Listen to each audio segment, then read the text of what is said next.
Hello, Jakarta and the world. This is White Trash Talking. I'm Doug Johnson, and I'll be talking to you about issues relating to Jakarta, the U.S., and the world. As a U.S. citizen now living in Jakarta, I touch on issues relating to the West and the East, the United States and Indonesia, and to the world events in general, because everything is related and interconnected.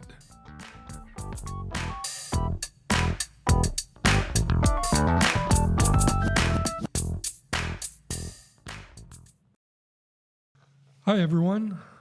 I downloaded the charges filed against Israel by the Republic of South Africa at the International Court of Justice.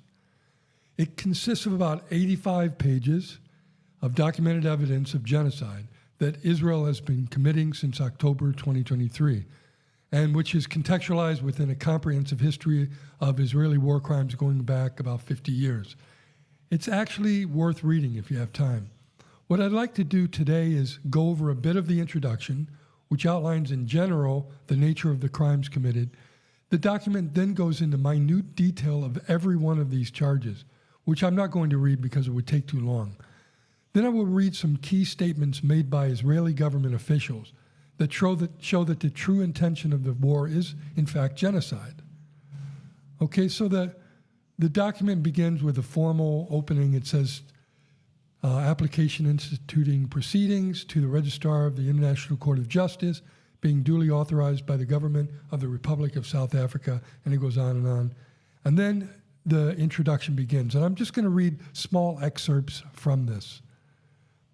Okay, so it begins, quote, "The acts and omissions by Israel complained of by South Africa are genocidal in character because they're intended to bring about the destruction of a substantial part of the Palestinian national, racial, and ethnical group, that being part of the Palestinian group in the Gaza Strip. The acts in question include killing Palestinians in Gaza, causing them serious bodily and mental harm, and inflicting on them conditions of life calculated to bring about their physical destruction."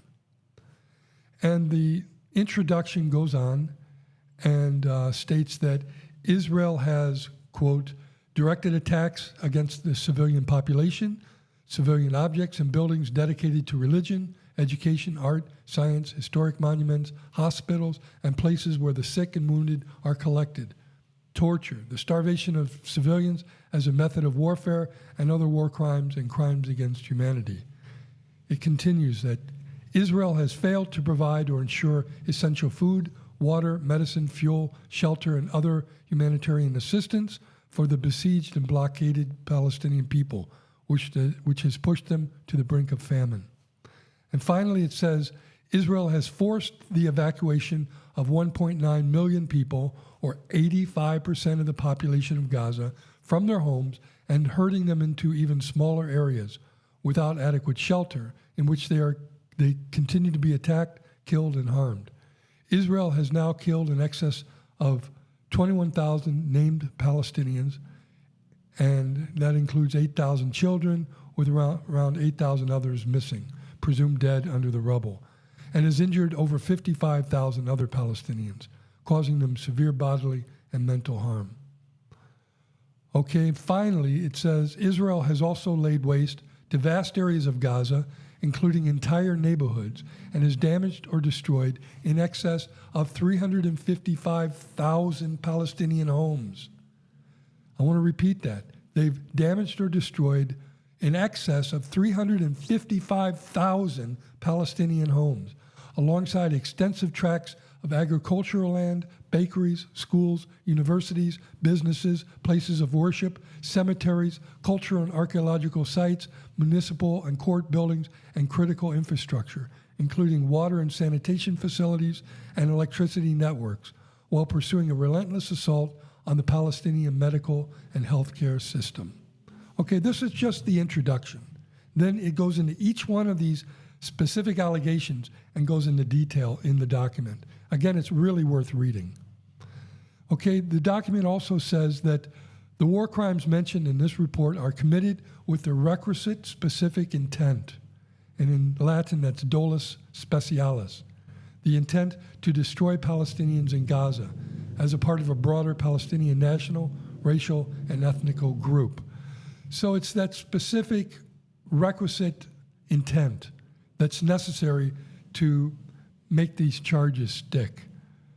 Otherwise, they could say it's collateral damage, unintended, but what this document does is it shows statements by Israeli state representatives at the highest levels.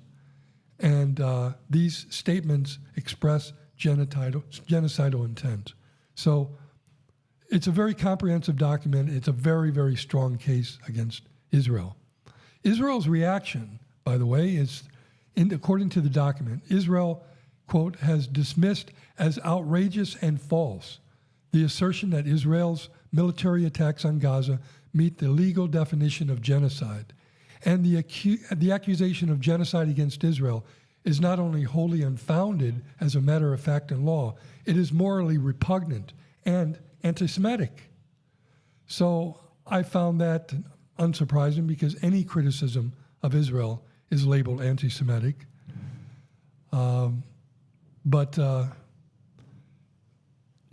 It's ridiculous, really, that you could state that this is unfounded when you have this much evidence coming out every day. And I don't believe that the South Africans are anti-Semitic. That doesn't hold much weight. Okay, so I'm going to read from the document some of the statements made by the highest government officials. And let's see if they show genocidal intent. Okay, so Prime Minister Benjamin Netanyahu said, quote, it was a statement to Israeli soldiers, said, quote, "Understand the scope of the mission and stand ready to defeat the bloodthirsty monsters who have risen against Israel to destroy us." It continues. He invoked the biblical story of the total destruction of Amalek by the Israelites, stating, quote, "You must remember what Amalek has done to you," says our Holy Bible. All right, so I need to explain that. Amalek in the Bible was a group of people that God ordered Israel to destroy completely, like to massacre them in the Old Testament. So he's invoking Amalek to basically more than infer that the Israeli army should do the same with the Palestinians. So he said, let's see. So the document says, the Prime Minister referred again to Amalek in the letter sent on 3 November 2023 to Israeli soldiers and officers. The relevant biblical passage reads as follows, quote, "Now go, attack Amalek, and prescribe all that belongs to him. Spare no one, and kill alike men and women, infants and sucklings, oxen and sheep, camel and asses," end quote. Sounds like genocide to me. Okay, the next quote is by the President of Israel, Isaac Herzog, and according to the document, he made clear that Israel was not distinguishing between militants and civilians in Gaza, stating in a press conference to foreign media in relation Palestinians in Gaza, over 1 million of whom are children. And he says, quote, "It's an entire nation out there that is responsible. It's not true, this rhetoric about civilians not aware, not involved. It's absolutely not true. And we will fight until we break their backbone." Okay? Now, it's international law that you cannot attack the civilian population. You have to distinguish, by law, you have to distinguish between the civilians and the military. But he's saying here, no, the civilians are just as guilty. And then he also, like many Israelis, wrote handwritten messages on the bombs to be dropped on Gaza. The President of Israel wrote messages on bombs. All right, next is Defense Minister Yoav Gallant. In an Israeli Army situation update, advised that Israel was, quote, "imposing a complete siege on Gaza. No electricity, no food, no water, no fuel. Everything is closed. We are fighting human animals. Gaza won't return to what it was before. We will eliminate everything." That sounds like genocide. Okay, next, the Israeli Minister for National Security, Itamar Ben-Gvir.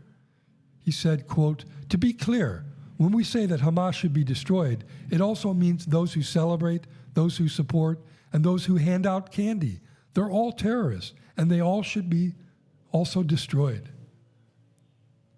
Okay, next is Israeli Minister of Energy and Infrastructure, Israel Katz. He stated, quote, "All the civilian population in Gaza is ordered to leave immediately. We will win. They will not receive a drop of water or a single battery until they leave the world." Interesting statement. Okay, next, Israeli Minister of Finance, Bezalel Smotrich. I've heard a lot about this Smotrich character. He's a far-right extremist, basically a madman. He said, quote, "We need to deal a blow that hasn't been seen in 50 years and take down Gaza." He doesn't say take down Hamas, take down Gaza. Okay? Next, Israeli Minister of Heritage, Amichai Eliyahu, says, quote, "The north of Gaza Strip, more beautiful than ever. Everything is blown up and flattened, simply a pleasure for the eyes. We must talk about the day after. In my mind, we will hand over lots to all those who fought for Gaza." And he added, quote, "There is no such thing as uninvolved civilians in Gaza." It's flat out, clear, genocidal intent. Next is Israeli Minister of Agriculture, Avi Ditcher, in a television interview that recalled the Nakba in 1948, in which over 80% of the Palestinian population of the new Israeli state was forced from or fled their homes. And he's stating, quote, "We are now actually rolling out the Gaza Nakba." And this is interesting because part of the propaganda of Israel is that Israel was not inhabited by people. It was a land, people without a land for a land without people. That was one of the sayings. And that's just part of the folklore, the lies, basically. And, but they all know that it was inhabited, and they drove those people out. And he's saying, we're going to roll out the Gaza Nakba. They're going to drive them all out of Gaza. All right. Deputy Speaker of the Knesset and member of the Foreign Affairs and Security Committee, Nassim Vaturi, he tweeted that, quote, "Now we all have one common goal, erasing the Gaza Strip from the face of the earth." Okay, former head of the Israeli National Security Council and advisor to the defense minister, Giora Eiland. Okay, he said, quote, "The people should be told that they have two choices, to stay and to starve or to leave." And he reiterated the army should, quote, "create such a huge pressure on Gaza that Gaza will become an area where people cannot live," which means that Israel not only stops to supply energy, diesel, water, and food, as we did in the last 20 years. And he continues, quote, "The international community warns us of a humanitarian disaster in Gaza and of severe epidemics. We must not shy away from this, as severe epidemics in the south of Gaza Strip will bring victory closer. When senior Israeli figures say in the media, it's either us or them, we should clarify the question of who is them. They are not only Hamas fighters with weapons, but also all of the civilian officials, including hospital administrators and school administrators, and also the entire Gaza population." That's as clear as it gets. They're targeting everybody. This is genocide. This is the textbook definition of genocide. Okay. Or genocidal intent. Next is Israeli Army reservist, and this one's interesting. He's 95 years old, and he was a veteran. He is a veteran of the Deir Yassin massacre during the 1948 Nakba that we just spoke about. And he's kind of a hero, and he's still alive, so he's notorious. And so he was called up for reserve duty to boost morale among Israeli troops before the ground invasion. And so he did a broadcast on social media inciting other soldiers to genocide. And he said the following, quote, Be triumphant and finish them off, and don't leave anyone behind. Erase the memory of them. Erase them, their families, mothers, and children. These animals can no longer live. Every Jew with a weapon should go out and kill them. If you have an Arab neighbor, don't wait. Go to his home and shoot him. We want to invade, not like before. We want to enter and destroy what's in front of us, and destroy houses, then destroy the one after it, with all of our forces, complete destruction. Enter and destroy. As you can see, we will witness things we've never dreamt of. Let them drop bombs on them and erase them. End quote. Okay.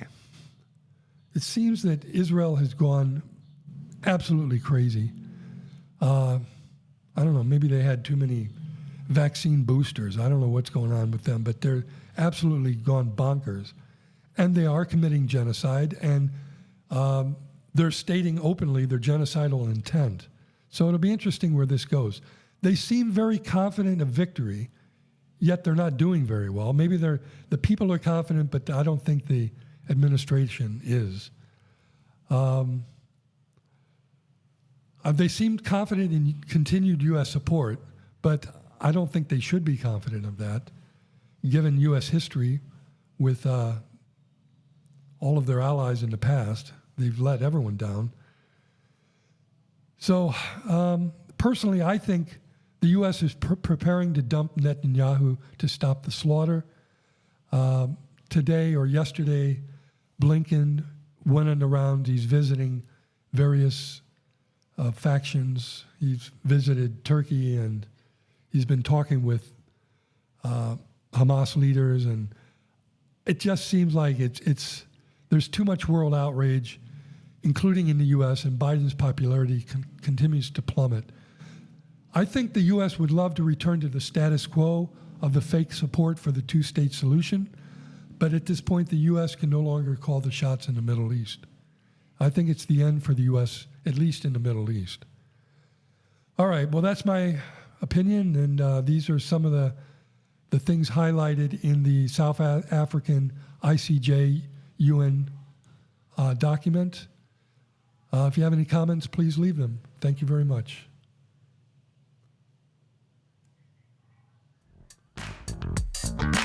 This has been White Trash Talking.